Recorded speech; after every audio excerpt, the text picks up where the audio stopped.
Welcome back, everyone. So let's talk about how to break 1500 ELO. The first advice I have for you, and I am releasing a video about this, is stop playing symmetrical positions. And I want to be clear here. Symmetrical positions means e4 and e5, for example. So, but d4 and d5 are perfectly fine. This is specifically for the busy player. Are you a busy player? You don't have much time to study theory, the exact moves that you have to make, then just play d4, d5. Then if your opponent is making a move like e4, I wouldn't recommend you go for e5. So just to be clear, if you're a serious player, yeah, you have to play this e4, e5. You have to get into the theory. It's your best chance. But if you are not that kind of player who has time to study, why don't you play the Caro-Kann c6 or even the Sicilian with a little bit more time? You can also play e6 and a6. Those are nice setups for the Sicilian. But okay, so just to show you an example where everything can go wrong in a few moves. So in this case, black is rated 14,000. 1400, not 14,000. So they played this symmetrical option, right? They developed the two knights, e4 and e5. And now they go for this attack on this pawn. So you have to know exactly what moves to make. You have to play d5. Okay, that was the right move. They take. And you cannot really take back. That's what happened in the game. Because now, why can I sacrifice the knight? And if you take, then queen comes in. Okay, you defend with the queen, but now this knight is hanging. And just the game is like, it's already over. What you have to do here, you have to know this theory, is instead of taking with the knight, you have to play knight a5. So bishop goes and gives a check. You play c6, takes, and bishop goes back. Okay, so that is theory, right? You have to know this move. Like, I'm not getting surprised. But if you're getting surprised on move 5, then I prefer, yeah, this is just a sign. You have to change openings. You cannot get into this trap so easily after move 5. The next mistake I see happening is confusing different ideas from different openings, and putting it into the opening that you want to play. So in this case, this is not even my point, but here bishop takes the knight. That will be a bad trade. Why would you trade your bishop for a knight? Okay, even though the computer approves, this is not a human move. Then bishop g5. This is a slight mistake because now knight can take, you take back, and they take twice here, right? So that will be a bad trade. That is not even my point. So a few moves later, just to show you, knight e5. There is a trade here of bishops and queen.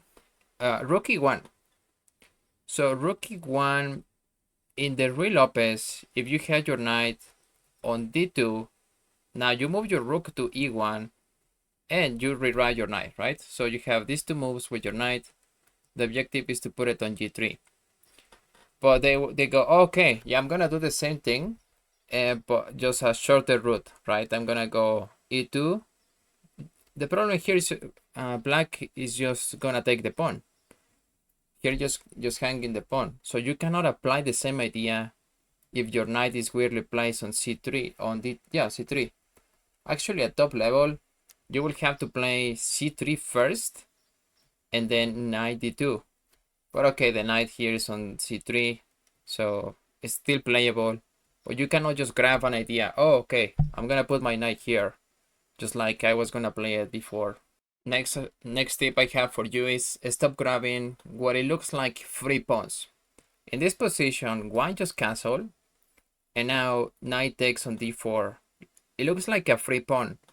If you have been following this channel, you know that this is a completely losing position for black. Why? They can just sack the queen. If they take the queen, now this diagonal is open, and the only defensive move is to play queen d7, takes, and now it's completely losing for black. Okay, so stop grabbing these free pawns. The next lesson I have for you from this game, so why doesn't even see that? right? They just develop the knight, the game continues. Now, what you want to do here is take control of your game. All right, the game continues. They're gonna go very aggressive for this e4 move. But first, the king is already, he cannot cancel, right? It's in this middle of the board. Now, what I would like to do is play f6, get my king to safety, develop my bishop, and trying to develop my knight. But no, black loses his mind and they play e4, making the game even more chaotic. So after f6, bishop h4, king f7. Okay, this looks like is for anybody's game. No, just take control of your center. If you're having a lot of games like that look like this, I have bad news for you, friend. You're not gonna make progress. You have to make moves that are way more solid games. So especially in this type of positions, you're playing the Caro-Kann. That has never happened to me playing the Caro-Kann. Never. So yeah, you don't take this pawn first off, and then you just start developing your pieces. So I didn't want to overwhelm you with opening advice at the beginning, but I'm going to throw this one in. I used to coach a student and I begged him to stop playing this opening. So London is fine. I don't particularly like it, but it's all good. Knight c6, knight c3. So we're gonna get a Jobava London, which is a fun opening to play. It's really offbeat, and your opponent can get into trouble, right? So here the threat is you're gonna play knight c7, forking these two pieces. Okay, and some people fall for that, but at higher levels, nobody's gonna fall for this one.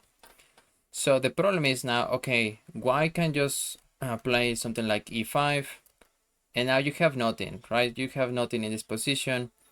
And the second advice I have for you is kick out these the opponent's pieces that enter into your territory. So you always want to kick out your opponent's pieces.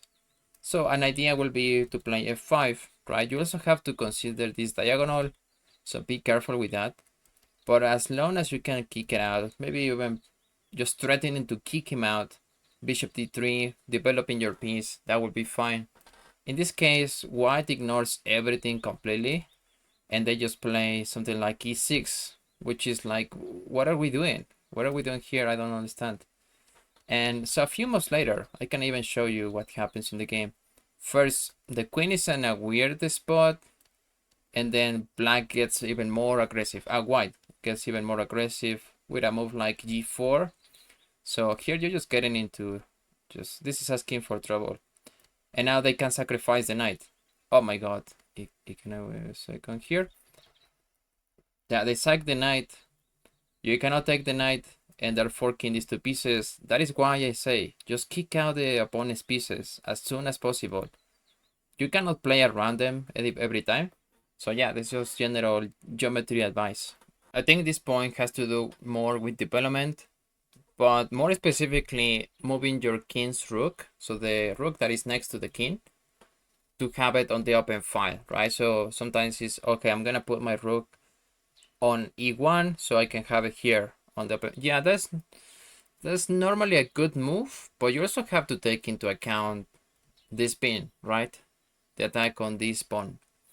So here white has to decide what to do. Okay, they play rook e1, which is very human move.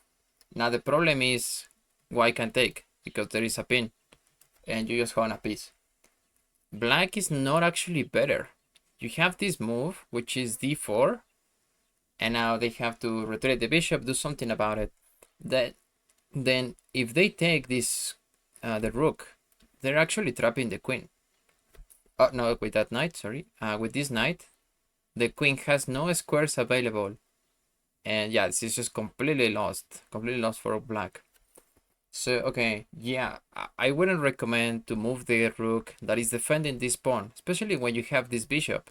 And it makes sense that the best move in the position is to play d4 immediately, okay, attacking the bishop. And now, okay, the game continues.